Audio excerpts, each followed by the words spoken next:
Muy buenos días, profesora, buenos días, compañeros. Nosotros somos del grupo 2. Estamos integrados por Estanislao Amarilla, Brian Bae, Gustavo Cañete, Sara Gil y quien le habla, Nora Martín. Nuestro tema es temporalidad. Introducción. Temporalidad se refiere a ubicar una situación, un proceso en una secuencia histórica, relacionar el asunto con el presente desde el cual es interrogado, hacerse cargo de aquello que de los eventos pasados permanecen en el presente y del futuro que estamos prefigurando y construyendo. La conceptualización que se tiene del tiempo se constituye en uno de los elementos que más influyen en la vida de las personas, ya que está ligada a la duración de los eventos, a los procesos de cambio y a la valoración que se hace de la vivencia y las experiencias. Dependiendo de la visión, uso y aprovechamiento que cada persona hace de este, cómo se aprende a construir este concepto, qué elementos lo integran y qué aprendizaje se logra en el nivel de la educación primaria. Es el tema central de este trabajo. Tenemos una pregunta que nos dice: ¿cómo se desarrolla la temporalidad en la niñez y la adolescencia? El desarrollo de la noción de tiempo en la niñez. Piaget sugiere que los niños y niñas perciben el tiempo en tres grandes etapas. La primera etapa sería el tiempo vivido. La segunda etapa sería el tiempo percibido. La tercera etapa sería el tiempo concebido. Según Piaget, el tiempo vivido se refiere a la experiencia de vida que forma parte de una noción de un mundo confuso y mal organizado, que luego va asociando a vivencias de cambios concretos generalmente vinculados a su estado físico. El tiempo percibido. Según Piaget, el tiempo percibido cuando se le organiza el tiempo al niño o niña para que lo vaya percibiendo con mayor orden. Y el tiempo concebido, según Piaget, significa que cuando ya el niño o niña domina el concepto sin necesidad de tener una referencia concreta. Entonces Piaget nos dice que en el tiempo vivido el niño todavía no tiene ningún conocimiento de ningún tiempo. Depende de nosotros, de cada uno. Por ejemplo, el niño nace y no tiene todavía ningún conocimiento de ningún tiempo. Después se va desarrollando y va desarrollando también los conocimientos del tiempo. Y en el tiempo de percibido significa que nosotros le estamos enseñando para que aprendan los tiempos.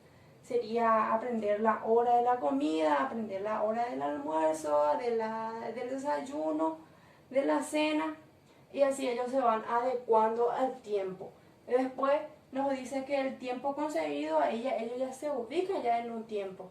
Ya conocen ya la hora del almuerzo, la hora del desayuno, en la escuela ya conocen la hora del receso, y eso depende, cada desenvolvimiento de tiempo también depende del desenvolvimiento físico de las personas. Seguidamente tenemos el desarrollo de la noción de tiempo en el adolescente. El adolescente entra en una crisis de temporalidad.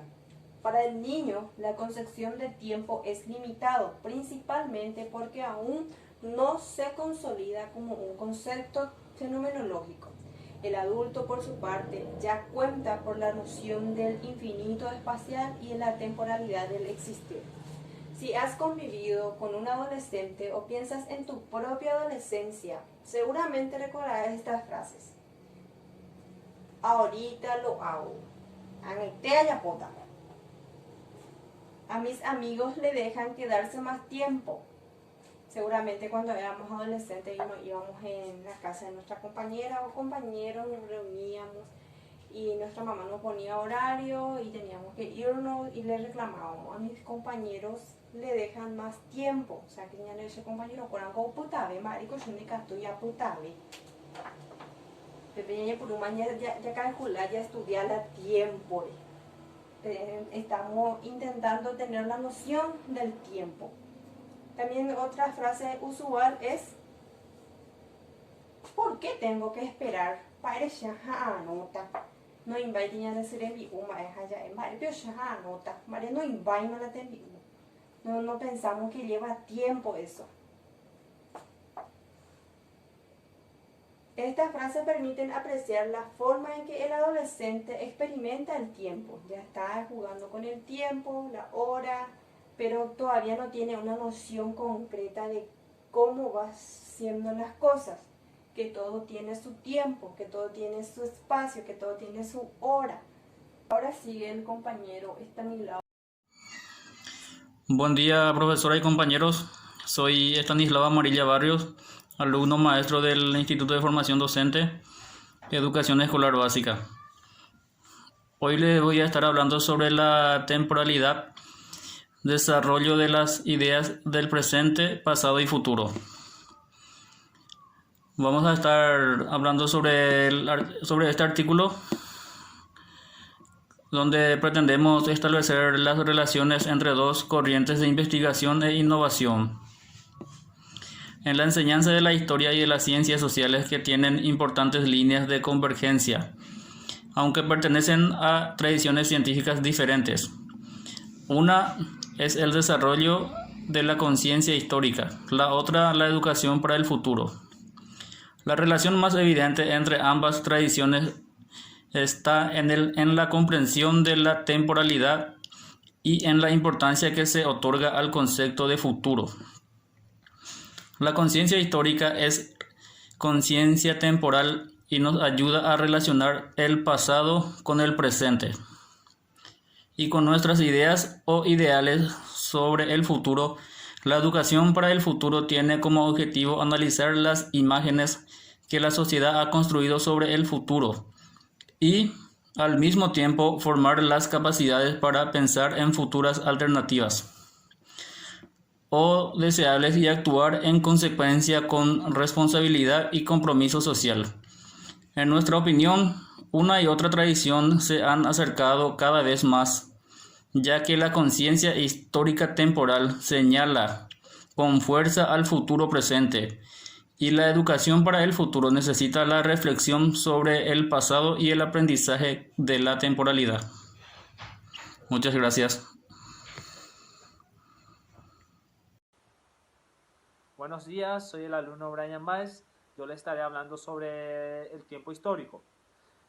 Hace 2000 o 3000 millones de años antes de Cristo empezaba la prehistoria y la aparición del hombre, o como sabemos, la prueba de que recién estaban apareciendo las primeras pruebas de que el hombre ya existía en esa época. Bueno, después tenemos la Edad Antigua, que comenzó desde 3500 años antes de Cristo.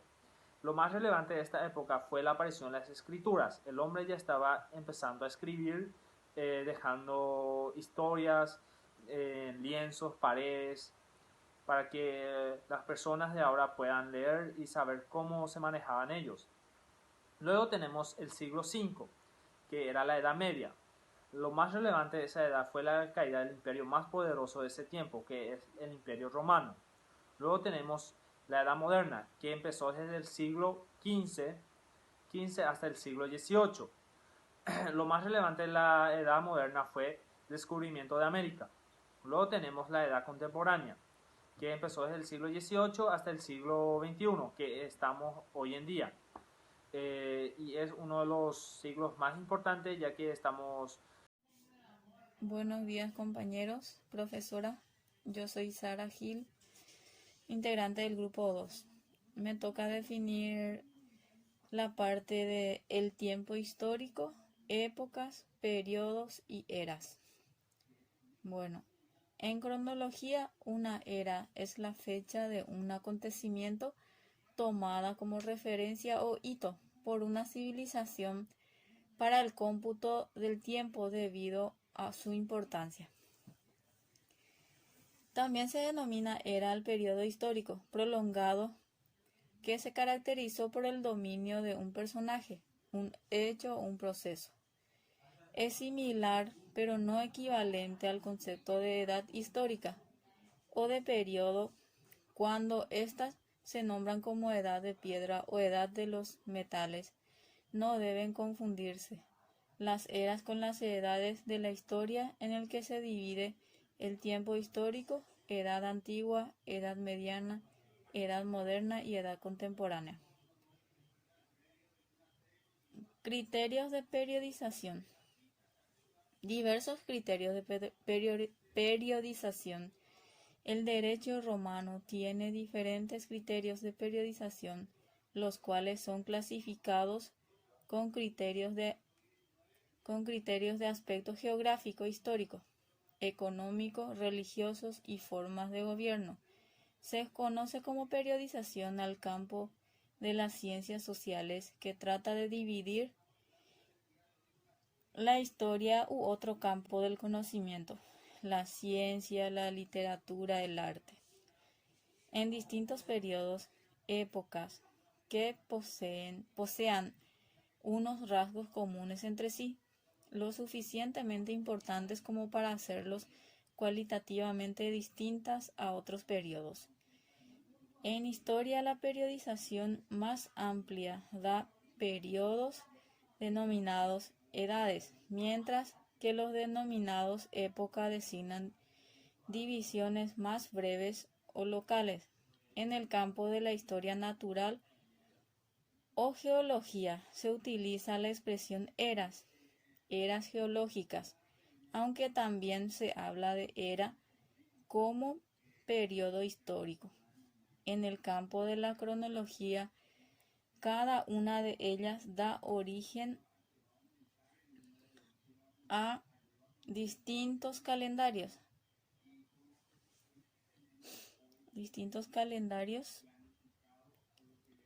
término que se aplica también a periodos denominados por un personaje histórico, un hecho o un proceso que se considera fundamental.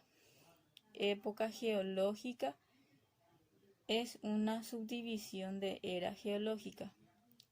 La escala del tiempo geológico se divide en orden descendente de jerarquía de la siguiente manera: eón, era, periodo, época y edad. Bueno, a continuación yo le voy a estar hablando acerca del tiempo histórico. Bueno, en la información nos dice que en la escuela de los anales, y en especial de Fernand Braudel, construyeron una compleja articulación del concepto de tiempo histórico en su metodología de la investigación y el planteamiento de conclusiones. Habría 3 niveles de tiempo histórico. La larga duración es una expresión con la que se designa un nivel de tiempo histórico correspondiente a las estructuras cuya estabilidad es muy grande en el tiempo, marcos geográficos, realidades biológicas, límites de productividad e incluso algunos fenómenos ideológicos. Bueno, en historiografía, la coyuntura es el nivel de tiempo histórico intermedio entre la larga duración y acontecimientos puntuales, tal y como lo define Fernand Braudel. Los procesos económicos, las crisis y revoluciones serían buenos ejemplos de coyuntura o situaciones coyunturales. El siguiente es el término acontecimiento. Nombra la alteración azarosa, singular y continua, cuyos efectos modifican el sentido de lo histórico, lo social o lo político, además de lo cultural. En un sentido más coloquial, es todo lo que sucede y posee un carácter poco común o excepcional. Para concluir el tema de hoy, hay que resaltar que las rutinas y experiencias diarias de juego y estudio constituyen el punto de partida de asociaciones con el tiempo y sus cambios. Las nociones inician desde criterios perceptuales para avanzar poco a poco hacia indicadores objetivos. Van pasando de lo intuitivo a lo operativo, confirmándose en este caso lo planteado por Piaget, Trepat y Comes. El componente de duración, que implica el reconocimiento de tiempo convencional y en tiempo personal, presenta particulares desafíos. En el caso del contexto costarricense, el dominio del concepto tiempo obedece más a experiencias y construcciones propias que a una instrucción formal. Dado que el tema se trata poco en el plan de estudios, por lo tanto se requiere que se analice la relevancia de incluir el tema del tiempo como parte del currículo, adaptando sus objetivos y continuando el dominio cognitivo que van evidenciando a los niños y niñas conforme al que se desarrollan. El tiempo favorito de los niños y niñas tiende a centrarse en el juego y los fines de semana. La asistencia a la escuela no es vista como una experiencia agradable, sino más bien como una obligación. ¿Cómo afecta esta percepción la noción y valoración del tiempo? Es una pregunta interesante a abordar en una futura investigación. En el primer ciclo se evidencian muchas limitaciones sobre la definición del concepto de tiempo, especialmente en el primer y segundo grado. En el tercer grado se empiezan a formar asociaciones con la vida, el pasado y el futuro.